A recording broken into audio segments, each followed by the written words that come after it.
Well, the police department has said that due to the late closing, that the part of the increase, or a good bit of the increase, has come because of the late closing hours. We had, I haven't gotten the figures in the taverns, but in May of this year we had 28 murders versus 20 for May of last year. So far through the end of April, we've had a 46% increase in the crime across the board, and shortly we should be getting another crime report out.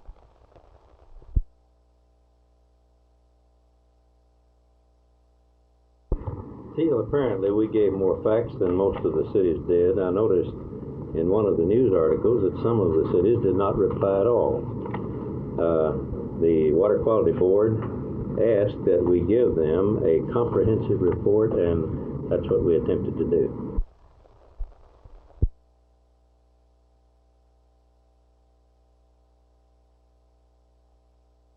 We're trying to conquer, divide and conquer, but I think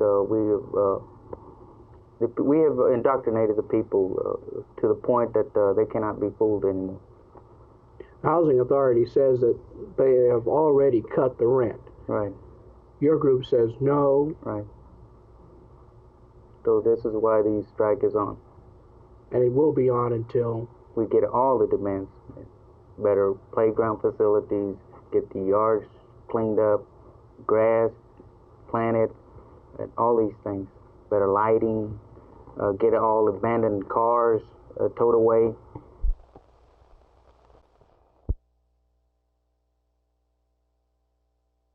There were many times in which I had the occasion to fly along the common borders of Laos, occasionally Cambodia, because I was stationed in the northern portions of South Vietnam, that you could clearly see on the other side, in places which we call sanctuaries, the enemy building up training, using these areas as staging areas where he would come into South Vietnam, conduct his aggression and combat, and to be perfectly safe, all he had to do was go back across the border into Cambodia or Laos. I think the build-up there has been going on for several years. However, I think now that the enemy is aware that we are trying to Vietnamize the war, he has exploited this, at least having knowledge of this. He has used this to also build up and prepare himself so that he probably think that he can make the Vietnamization program fail. But I don't think he will have the opportunity to do this now that we have gone into Cambodia.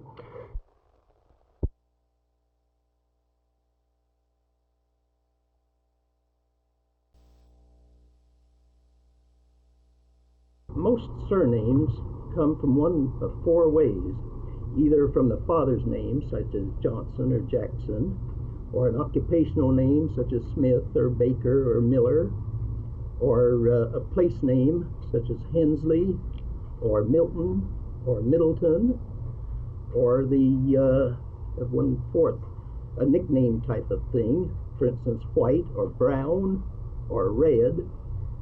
We have a lot of Reds today, but they're spelled R-E-E-D and R-E-I-D, and you don't recognize the meaning of the name. What are the most popular surnames, for instance, and what about the most popular first names for people naming their babies? Well, Smith, of course, is the most popular and a very fine name, I want to tell you, for this country.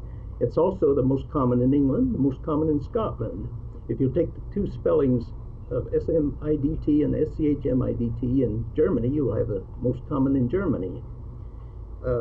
Second most common in this country is Johnson. Of course, places like Chicago, where a lot of Scandinavians, Johnson is better than Smith there.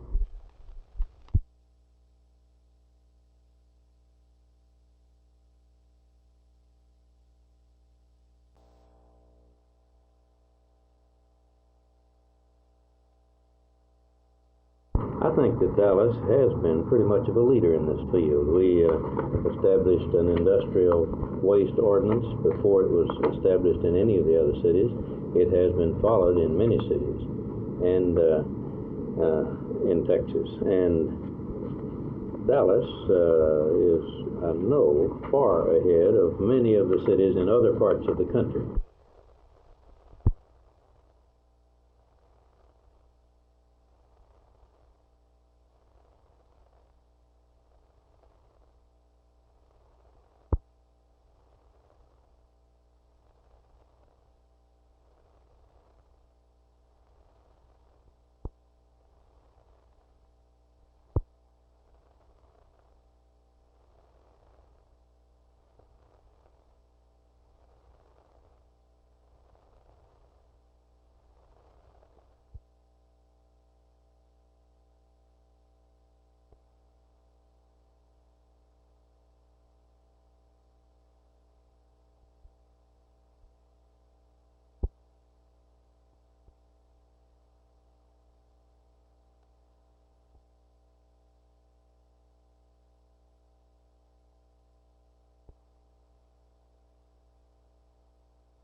handicapping you as a policyholder that you had to bring question. And that is that the industry has such organizations as the Insurance Institute for Highway Safety, who have of over 16% on auto alignment.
Well, of course, it's been a dramatic development of junior colleges in this country. There are well over 1,000 of these institutions now, and I think they've developed in this country because societal needs have required that they be created.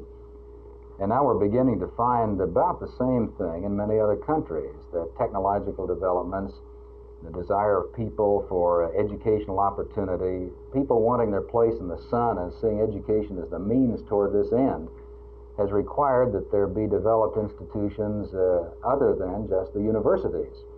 There's been need to broaden and diversify educational opportunity. And therefore, in many of these countries now, the junior college is looked to as an institution to do this kind of thing, especially with regard to development of middle-level manpower, people who can not only participate as enlightened citizens in their own society, but as technicians in meeting the manpower requirements.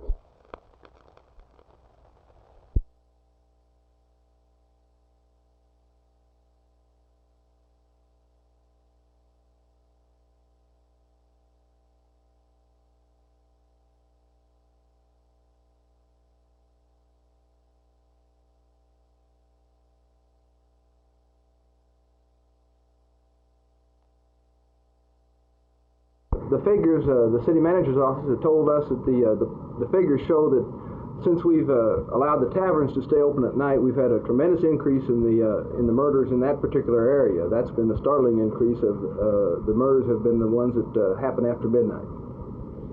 Do you think then that perhaps to curb crime that there ought to be more earlier closing hours? Go back to the old hours. Well, Teel, that I think is an Austin problem. They're the ones that have put the closing hours into effect. It appears to have had an effect on some of the violence here in Dallas.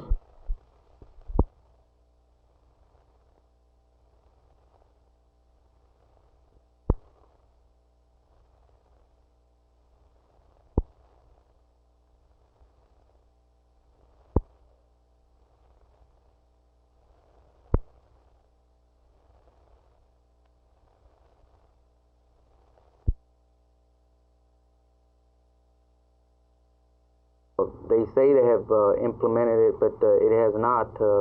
They have chosen favorites, and not all the people have gotten their quarterly.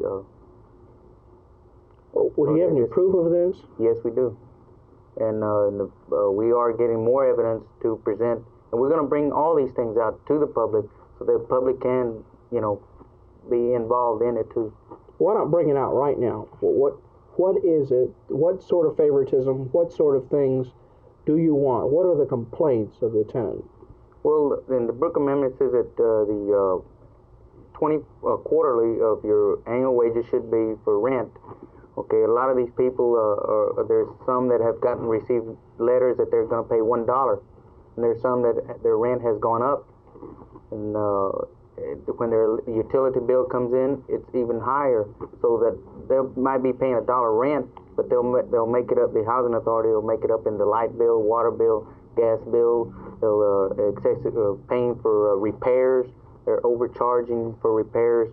If one of the tenants' sinks or toilets stopped up, well, they'll charge them, excessively.